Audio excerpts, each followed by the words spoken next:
Sometimes the important broader picture is missed because of focus on a narrower, unimportant aspect, as in the case of a foot contact rather than an offence. This is quite common when umpires are considering foot contacts in the circle by a defender.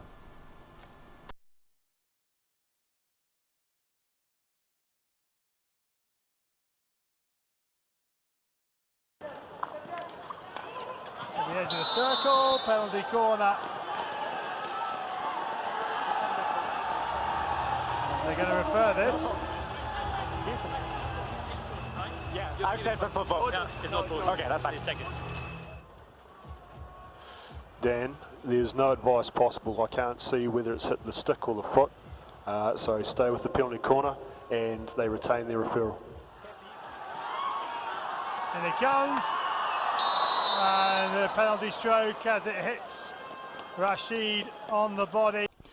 There was so much focus on whether or not there had been a contact that whether or not there had been an offence was completely ignored.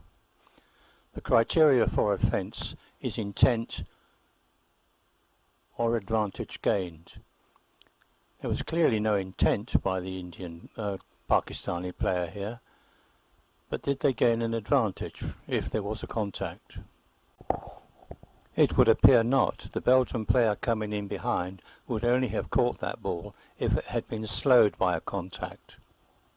But that would not have been an advantage gained by the Pakistani team. There was therefore no offence and no reason whatsoever for the award of a penalty corner.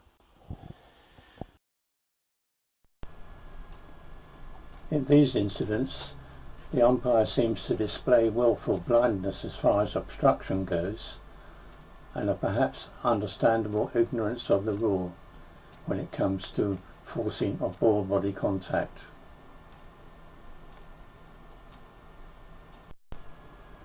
The Indian player here quite clearly obstructs the English player, and then turns and with the ball still on his stick pushes it into contact with the feet of the English player. The ball runs free within the reach of the Indian player, but he just walks away and ignores it, making no attempt to play on at all.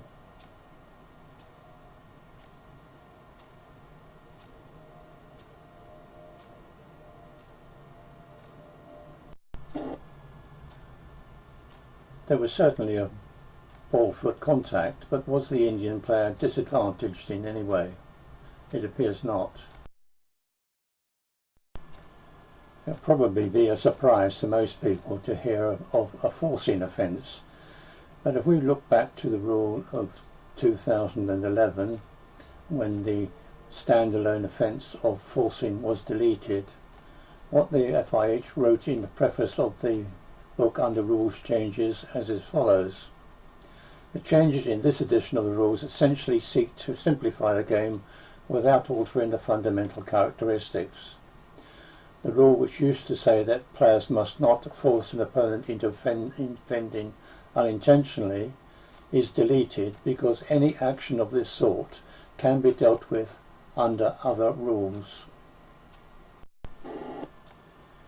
It was therefore clearly the intent of the FIH Rules Committee that forcing would be dealt with under other rules.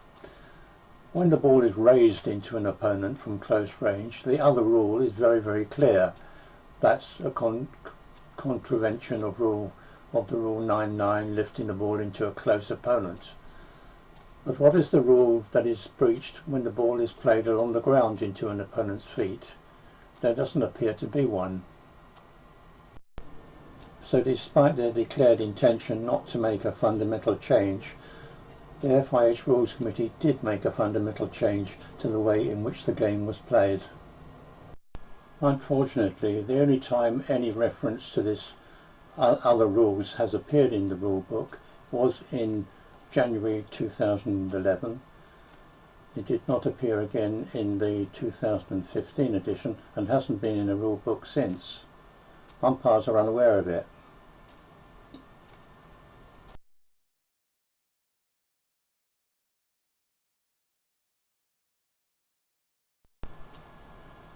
As with the umpire in the first instance, this umpire made no reference to the rule conditions at all. He saw a foot and he awarded a penalty.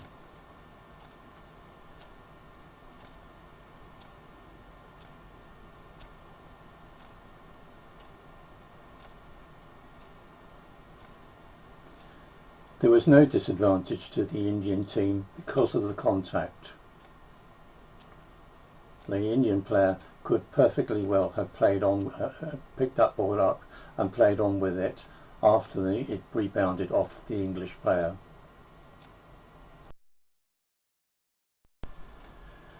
There were in fact 2 offences committed by the Indian player.